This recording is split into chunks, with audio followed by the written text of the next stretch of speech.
Good morning and welcome back. To those who are joining us this morning, thank you for being with us at Raisina, Tokyo. I must tell you, you missed a wonderful evening last night. I think it was a good blend of all of us getting together, hearing some wonderful addresses, especially by the Minister, Foreign Minister, Minister of State from AT, as well as the Indian Foreign Secretary. Of course, I want to thank Ninami-san and Maeda-san, the chairs of Raisina Tokyo, for their leadership in putting all of this together. And most of all, I want to thank each of you who have taken time out from your schedules and joined us on this occasion. Many of you, I think close to 85 of you, have flown in from outside the country to be with us today. And we are this year expecting to host 230 participants at this dialogue, which is a significant increase from last year. As you can see, the venue has changed, the room is bigger.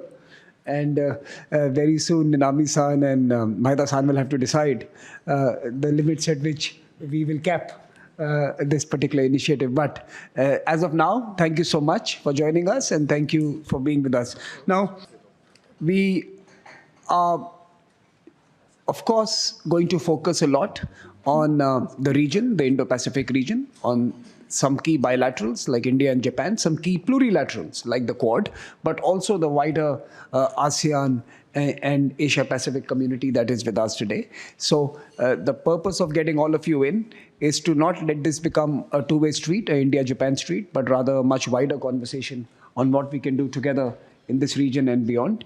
Also, after the first session, we will be in a closed-door format, in a Chatham House format. And Sharon can correct me if I'm wrong. And that would basically allow for candid conversations, open conversations. Feel free to voice opinions that may not be read in newspapers and heard in media. We want to hear your views and your perspectives, and we want to keep a safe space so that conversations can be fair and frank and sometimes more than candid.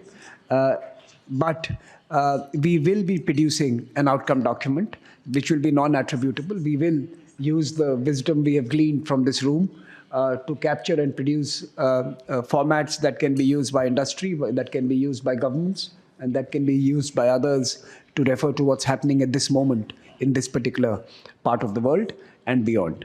So without further ado, let me kick off the business end of this conference this morning.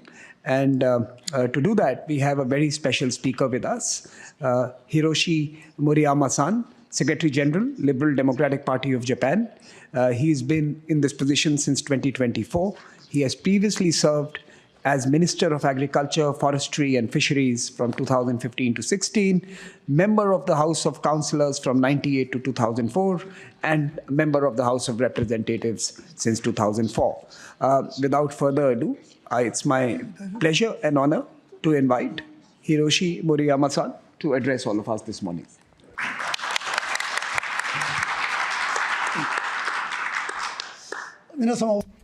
Good morning, ladies and gentlemen. As has been kindly introduced, I am Hiroshi Moriyama, Secretary General of LDP. I am the member of the House of Representatives. So not only from Japan and India, but from like-minded countries, representatives from the government, political community and economic community are gathered here. It is a great honor for me to deliver a few words at the outset.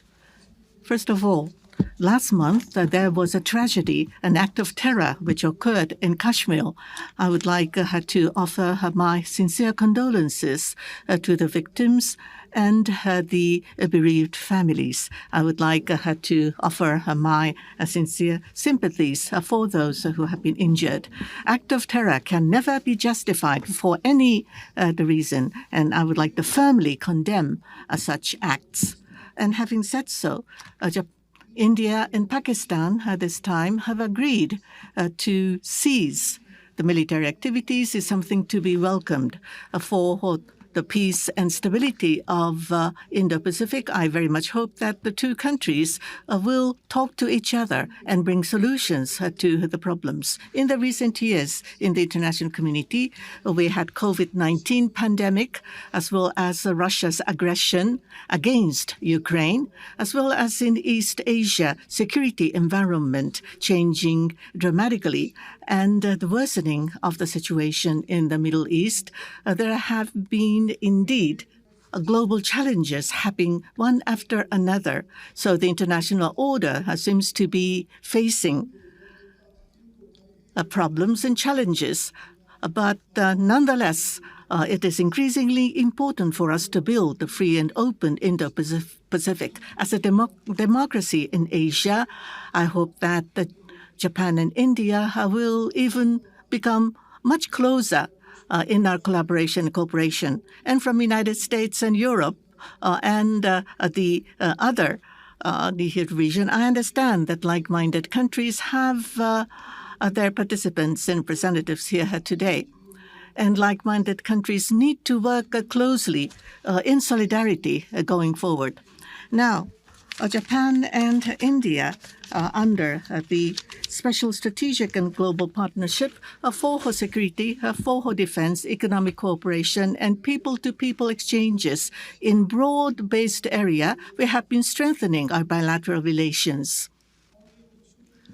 In the security arena, for the two countries, amongst the three services of the two countries, there had been joint exercise, and there have been 3 rounds of 2+2. The foreign minister and the defense ministers' conferences have been held. And in the economic security field, there has been cooperation proceeding. And last year, the very first Japan-India economic security dialogue has been held. In 2022, in the coming 5 years, the 5 trillion yen of public and private sector to make investments into India, we have seen very steady growth in this. In February this year, there has been Japan, India, Africa, public and private forum has been held, and the mechanism has been established, and we will be moving forward for the tri-party collaboration.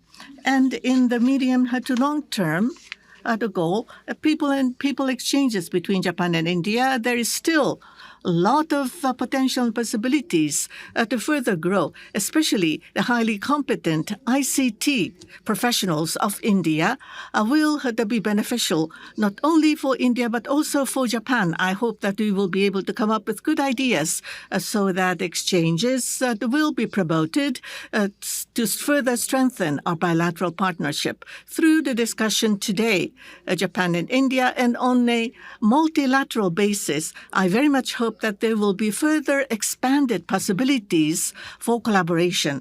As for Liberal Democratic Party, our relationship with India and with the other like-minded countries, I very much hope that we will be able to come up with good policies forward to further strengthen our relationship. Thank you once again for your kind invitation.